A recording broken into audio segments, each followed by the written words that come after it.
All right, working on the brakes, the parking brakes anyway. The parking brake for now, and then I plan on routing all my tubing for my brake lines. Deciding where to put the parking brake mechanism. I made a little bracket right here and decided to put it right here as you enter the cockpit. And here is the parking brake mechanism. And what you have is a little lever there, and I got to put some nut plates on that. You can see I countersunked the nut plate in there. And this part will actually go right here. Put a little knob on there right there, and I can just reach it. It's actually out of the way back here in the corner. And then I'll go through one of these holes here, go underneath my seats, and then I will venture off into there on one of them and then back on the other side on the other. And they'll exit somewhere right around here or in the floor. I haven't decided which one. And then they'll come along over here onto the brakes. All right, working on my brake lines now. I have it going off to the left side. Both of those going off the left side underneath that little tunnel there. And at that point we get some wire loom, got them split up. I end up making this little bracket, and it's a for my parking brake. And from there I drilled another extra hole up through there, and I labeled left and right the lines. They're gonna go underneath my seat, and there's some holes underneath my seat there. Back on that side you can see there's some holes. One veers off to the left and the other one comes back over here off to the right. Well, I made these little clips. I made a total of 4 of them, 2 for each side. They have like a little bend in them, and the purpose of that is to hold on to the wire loom installed. I went ahead and just used some wire loom just to help give them another layer of protection. And they come down along my brake line like that. You can barely even see these guys. Kind of mix into the wire loom here a little bit, but that's that. Just made a little bend on a piece of scrap aluminum. And on the other side, I just have some really strong mounting tape I had clamped down for 24 hours. And we'll see if that holds. All right, I wasn't gonna go ahead and fill the brake system up with brake fluid, but I think I will now. You can use mil spec, I can't remember what it is, or this .5, DOT5, not 5.1, but .5 only. And it's a silicone-based brake fluid. So I'm gonna try to give that a shot here. I got a little pressurized filler here, connected to a couple different hoses, connections. All right, with the help of the wife, I went ahead and opened up the valve down there and bled the brakes. Had my wife stand up here, and she just looked at the top of the reservoir there.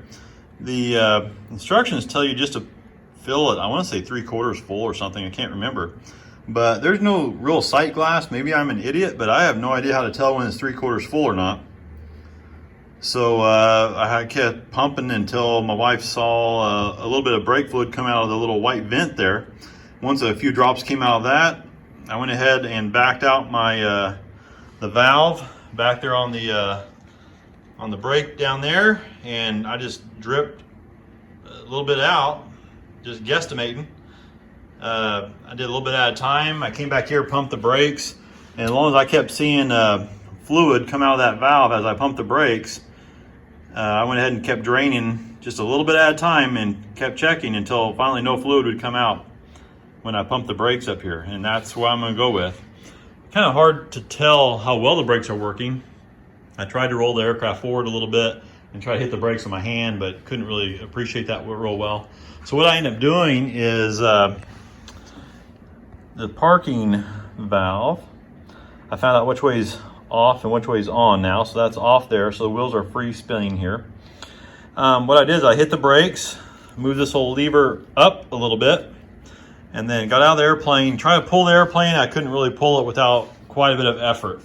And so the parking brakes are definitely working. and the brakes are definitely working. But the true test will be when I start taxiing around, but that'll be a few days. Anyway, brakes are installed for now.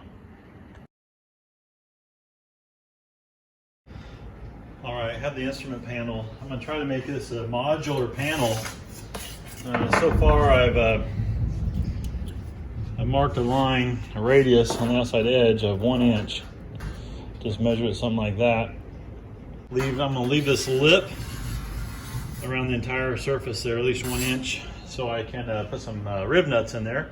This is the instrument panel. I'm gonna use it as a frame and then put some modular sections on here with different instruments and then screws as well. You'll see what I'm talking about in a little bit. I'll put rib nuts in this area here. So anyway, I'm getting ready to do my initial cutout. I went back and forth on where to cut it. I couldn't decide. There's a steel bar going across the bottom of this on the other side. Actually, it's this bar right here. And I was debating how high I go above that. Finally, I decided just to go almost even with the bar. I'm actually going maybe 1/8 of an inch above the bar.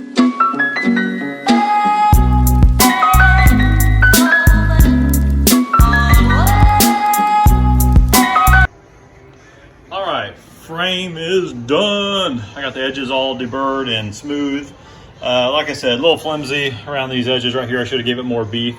If I had a do-over, I would actually just come straight up right in here somewhere on both sides. All right, I'm making a couple of stiffeners here, little angle supports, and this is made out of 63 throughout aluminum. I'm gonna put this right here, one on this side, then a little gap in the middle, then another one on the other side. I'll put like a little shelf in here for all my avionics, my batteries, everything else, all this cool stuff to come up in here.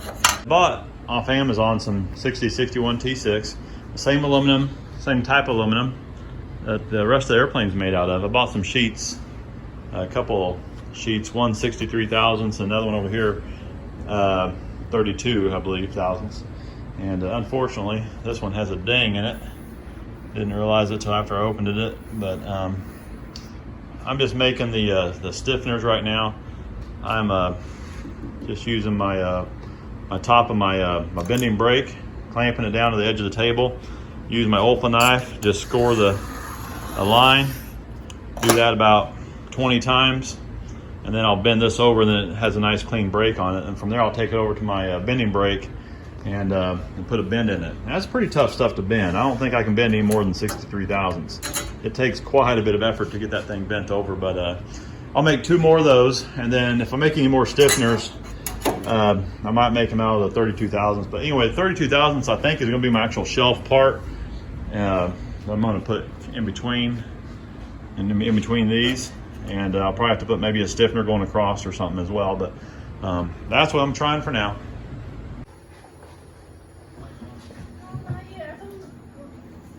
All right, still plugging away, doing the avionics tray. I got one of them just kind of resting in there. Now it's time to make the other one over there. Just using my same scoring method that I used earlier. It's working out good. Well, I was thinking of a way to mount the batteries so they don't slide around.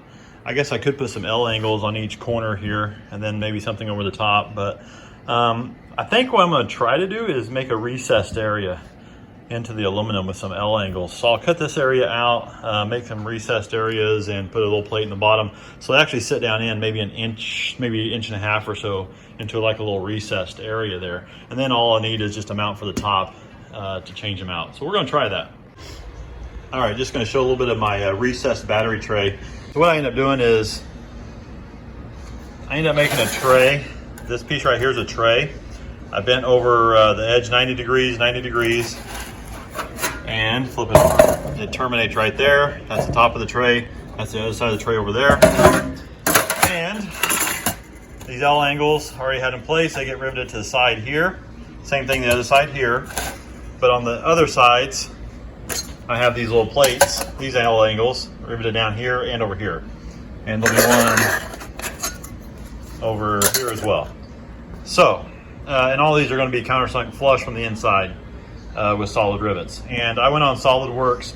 I did a stress analysis about the aluminum and the angles and the rivet spacing and everything else out of SolidWorks, and this should be plenty strong for those two little small batteries there. I'm just kidding. I'm not that smart to go to SolidWorks and figure all that. But anyway, I'm hoping this works. It looks pretty solid to me, and we'll continue. And battery fits nicely there, and a nice snug fit right there, and it actually holds it. So that should work, and they shouldn't move anywhere. Boy, we're getting closer to done. I'm spending way too much time on these trays here. But anyway, something to note, you do have to put, I got this one done already, but you do have to put a slight bend on your lip up here, just to match the same angle as this. This is coming down a little bit, so in order for that to be flush, you do have to put a slight bend on this lip here.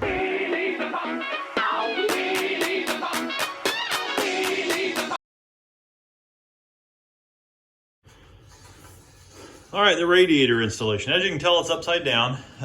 These two big outlet pipes are facing down right now, so this thing's upside down. First thing is the side shroud. Came with that little notch in it right there. You can see that. Came with that little notch in it. But I kept hitting that notch goes in between this guy right here. But there's no way I could capture this hole. The aluminum would not sit in there far enough. So I had to notch that in just a little bit more, and then it was going to hit this. I had to notch this out a little bit. Anyway, you can see what this looks like now, being notched out, just so I could push this piece right here. These are pre-drilled holes right there. That one, and two more over there are pre-drilled holes. They're already A5 holes in there. So there's no way. The others was fine. There's no problem with the other ones. I had plenty of edge distance on the other ones, but that top one, there's no possible way that was going to go in there. So I notched that out so I could slide this on just a little bit more. And I drilled the holes. And now I'm just going to rivet on with A5 rivets, do the same thing on the other side.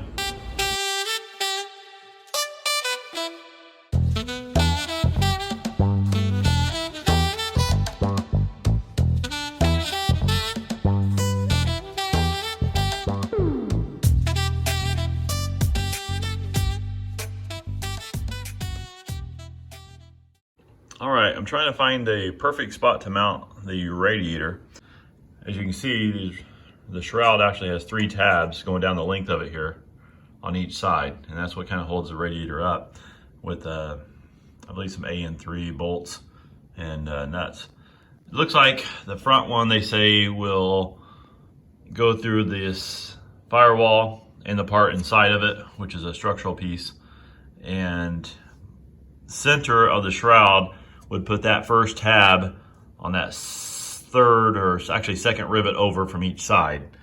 That puts that right in the center. The only problem is, with that being right in the center of the belly, this is really, really, really close to interfering with this, or even touching that. So I'm thinking I'll have to offset it at least 3/16 of an inch or so. I would ideally have been in the middle. It's not in the middle. I needed it offset. I'll show you why. I needed it offset to the pilot side, and I didn't go much, but you can kind of tell just for this hose, this clearance right here. See if I can get a good angle of this. This will eventually rest down there like that. I hope you can get a good feeling of how that's going to go. But anyway, there's not a lot of clearance right there anyway. So just by offsetting it as much as I did, it actually clears it now. To get an idea how much offset, you can kind of get an idea from this to this. What is that? Almost a little less than an inch right there. Is about 1 3/4 underneath here, so you kind of see where I actually end up drilling. This one, I went in between 2 rivets. on the passenger side, and the other one, I end up going really close to that second rivet, almost too close, honestly. On the back side of my radiator, I end up putting it back along this stringer right here, and just so it kind of covers those rivet heads, or those rivets, tails, I guess, on that side. At the back, I did have to open up that gap in the back a little bit where that channel's going through. I got some engine baffling. Might end up seeing if I can tuck some of that in there eventually and help sealing that up. If my temperatures have any issues cooling, maybe help some air escaping from escaping anyway. But anyway, for now, that's that.